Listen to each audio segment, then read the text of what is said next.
Classic horror stories. The Case of Lady Sannox by Arthur Conan Doyle. The relations between Douglas Stone and the notorious Lady Sannox were very well known both among the fashionable circles of which she was a brilliant member and the scientific bodies which numbered him among their most illustrious confrères. There was naturally, therefore, a very widespread interest when it was announced one morning that the lady had absolutely and forever taken the veil, and that the world would see her no more. When, at the very tail of this rumor, there came the assurance that the celebrated operating surgeon, the man of steel nerves, had been found in the morning by his valet, seated on one side of his bed, smiling pleasantly upon the universe, with both legs jammed into one side of his breeches, and his great brain about as valuable as a cap full of porridge, the matter was strong enough to give quite a little thrill of interest to folk who had never hoped that their jaded nerves were capable of such a sensation. Douglas Stone in his prime was one of the most remarkable men in England. Indeed, he could hardly be said to have ever reached his prime, for he was but 39 at the time of this little incident. Those who knew him best were aware that, famous as he was as a surgeon, he might have succeeded with even greater rapidity in any of a dozen lines of life. He could have cut his way to fame as a soldier, struggled to it as an explorer, bullied for it in the courts, or built it out of stone and iron as an engineer. He was born to be great, for he could plan what another man dare not do, and he could do what another man dare not plan. In surgery, none could follow him. His nerve, his judgment, his intuition were things apart. Again and again his knife cut away death, but grazed the very springs of life in doing it, until his assistants were as white as the patient. His energy, his audacity, his full-blooded self-confidence, does not the memory of them still linger to the south of Marylebone Road and the north of Oxford Street? His vices were as magnificent as his virtues, and infinitely more picturesque. Large as was his income, and it was the third largest of all professional men in London, it was far beneath the luxury of his living. Deep in his complex nature lay a rich vein of sensualism, at the sport of which he placed all the prizes of his life. The eye, the ear, the touch, the palate, all were his masters. The bouquet of old vintages, the scent of rare exotics, the curves and tints of the daintiest potteries of Europe, it was to these that the quick-running stream of gold was transformed. And then there came his sudden mad passion for Lady Sannox, when a single interview with 2 challenging glances and a whispered word set him ablaze. She was the loveliest woman in London and the only one to him. He was one of the handsomest men in London, but not the only one to her. She had a liking for new experiences, and was gracious to most men who wooed her. It may have been cause or it may have been effect that Lord Sannox looked 50, though he was but 36. He was a quiet, silent, neutral-tinted man, this lord, with thin lips and heavy eyelids, much given to gardening, and full of homelike habits.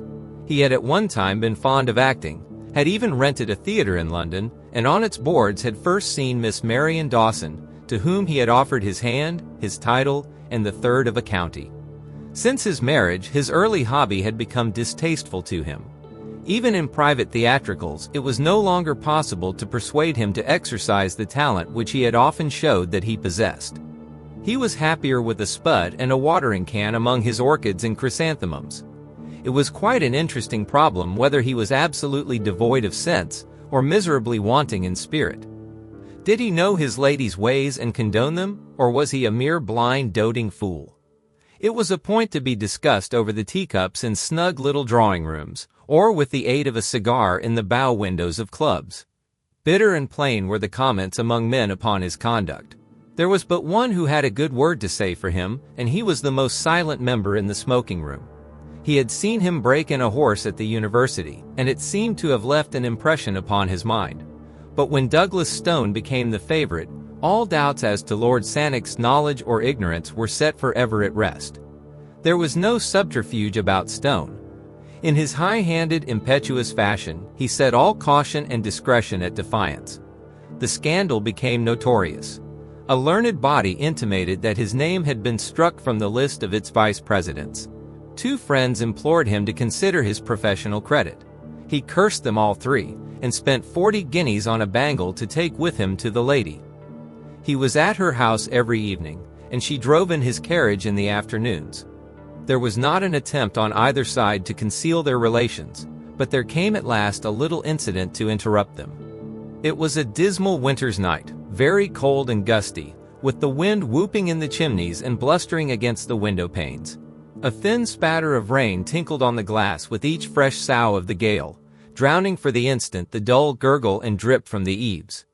Douglas Stone had finished his dinner and sat by his fire in the study, a glass of rich port upon the malachite table at his elbow. As he raised it to his lips, he held it up against the lamplight, and watched with the eye of a connoisseur the tiny scales of beeswing which floated in its rich ruby depths.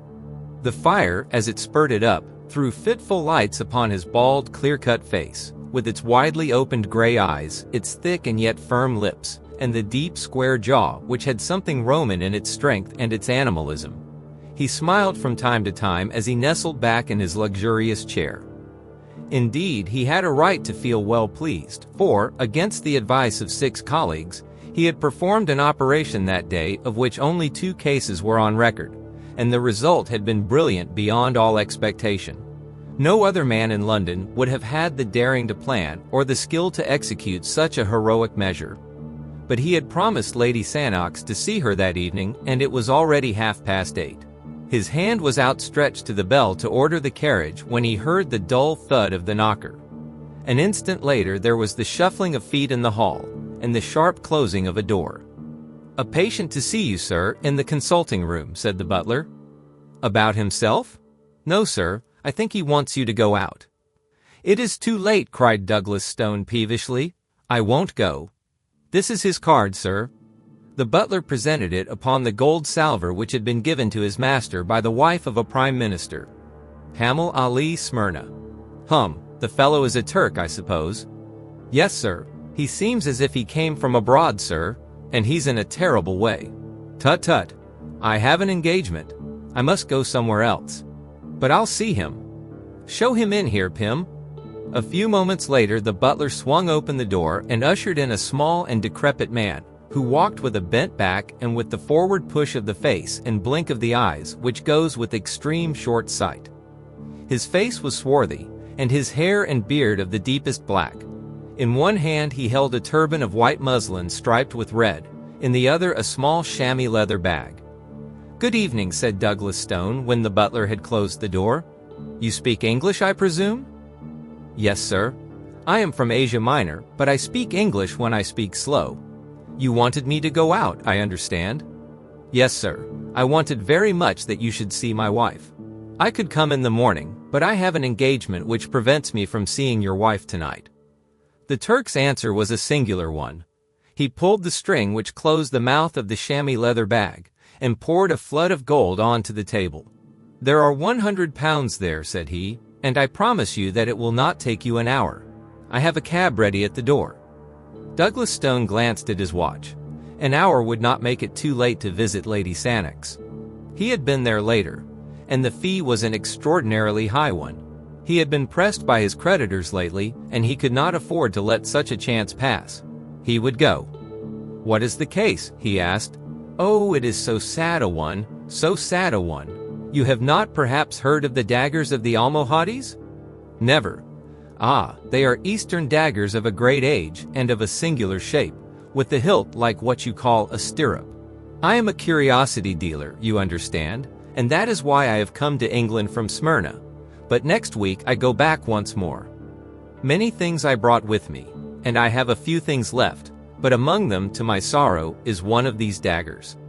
"You will remember that I have an appointment, sir," said the surgeon with some irritation. "Pray confine yourself to the necessary details." "You will see that it is necessary. Today my wife fell down in a faint in the room in which I keep my wares, and she cut her lower lip upon this cursed dagger of Almohades." "I see," said Douglas Stone, rising. "And you wish me to dress the wound?" "No, no, it is worse than that." "What then?" "These daggers are poisoned." "Poisoned?" "Yes, and there is no man, east or west, who can tell now what is the poison or what the cure. But all that is known I know, for my father was in this trade before me, and we have had much to do with these poisoned weapons." "What are the symptoms?" deep sleep, and death in 30 hours. And you say there is no cure. Why then should you pay me this considerable fee? No drug can cure, but the knife may. And how? The poison is slow of absorption.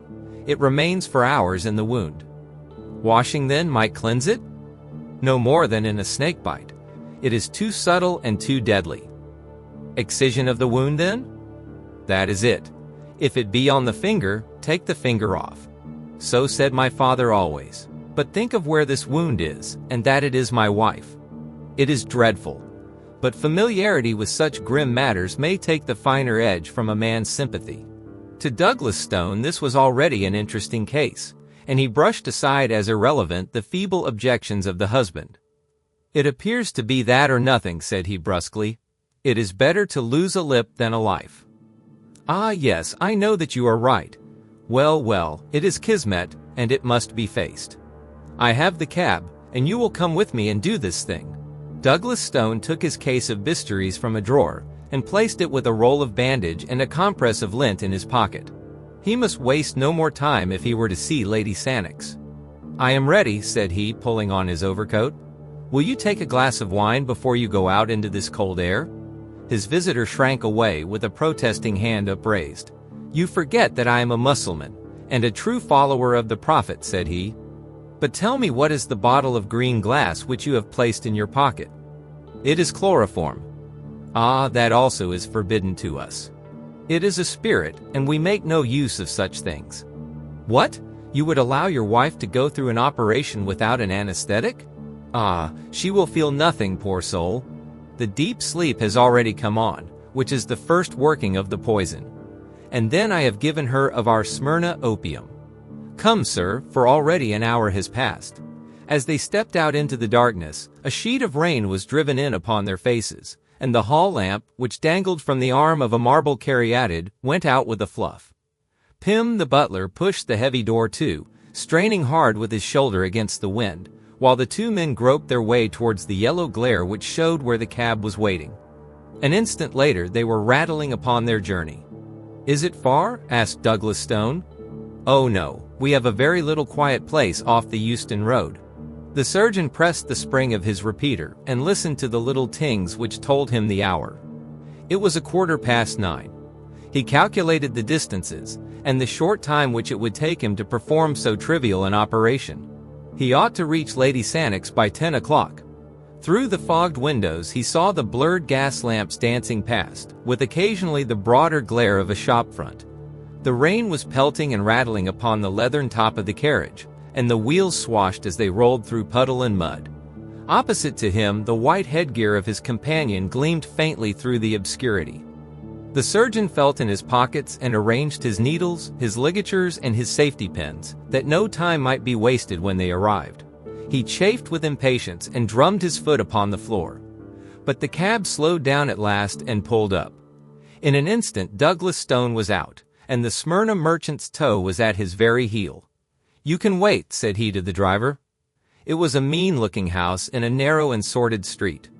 The surgeon, who knew his London well, cast a swift glance into the shadows, but there was nothing distinctive, no shop, no movement, nothing but a double line of dull, flat-faced houses, a double stretch of wet flagstones which gleamed in the lamplight, and a double rush of water in the gutters which swirled and gurgled towards the sewer gratings.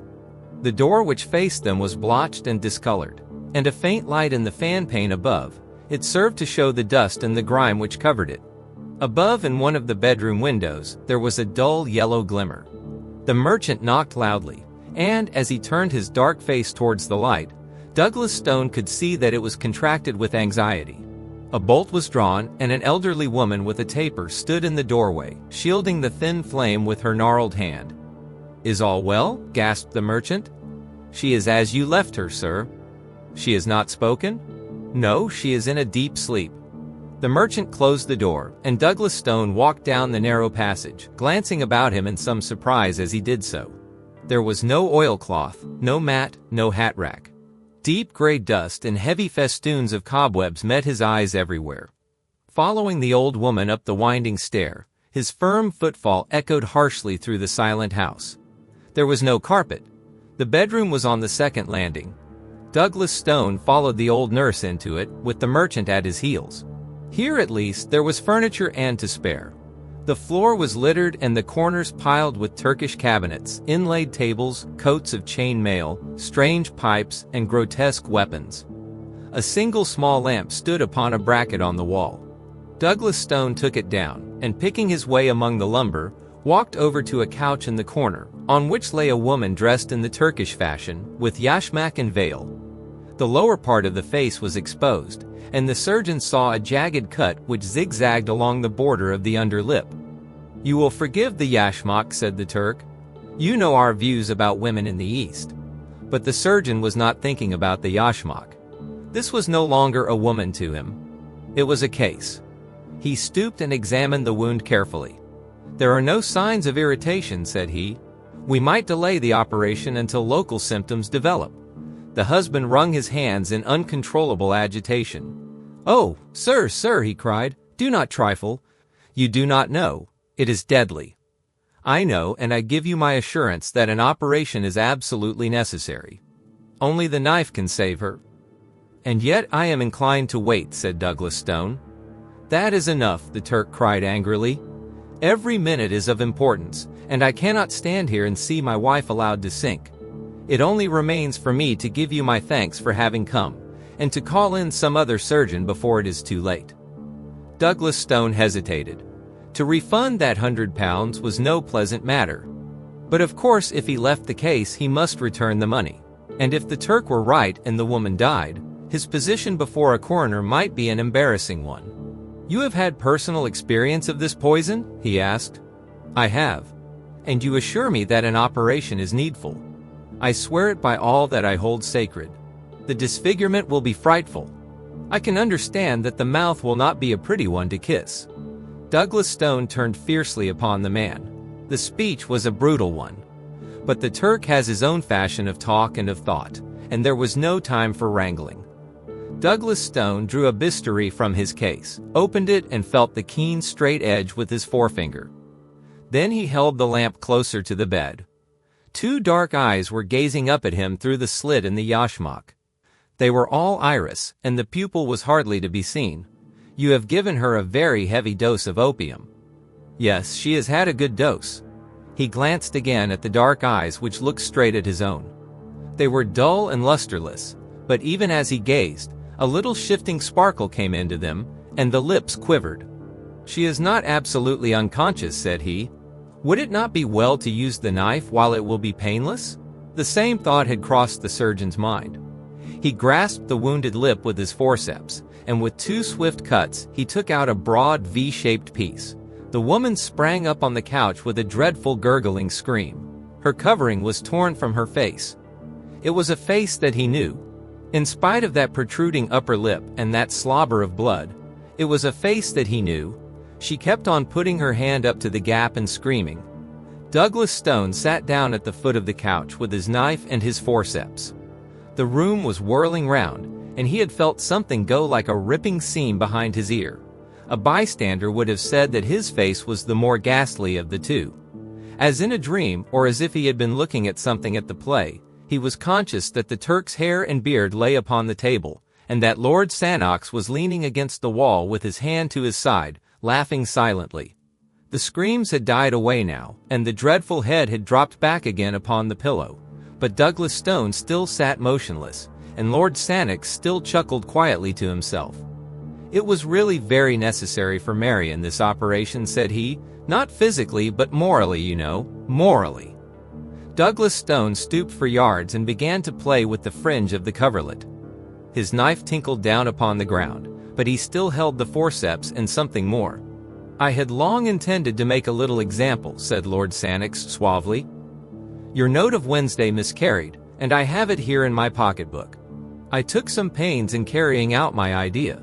The wound, by the way, was from nothing more dangerous than my signet ring."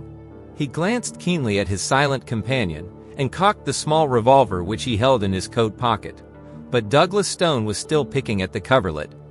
"You see, you have kept your appointment after all," said Lord Sannox. And at that Douglas Stone began to laugh. He laughed long and loudly. But Lord Sannox did not laugh now. Something like fear sharpened and hardened his features. He walked from the room, and he walked on tiptoe. The old woman was waiting outside. "Attend to your mistress when she awakes," said Lord Sannox. Then he went down to the street. The cab was at the door, and the driver raised his hand to his hat. "John," said Lord Sannox, "you will take the doctor home first. He will want leading downstairs, I think. Tell his butler that he has been taken ill at a case." "Very good, sir. Then you can take Lady Sannox home. And how about yourself, sir?" "Oh, my address for the next few months will be Hotel di Roma, Venice. Just see that the letters are sent on. And tell Stevens to exhibit all the purple chrysanthemums next Monday, and to wire me the result."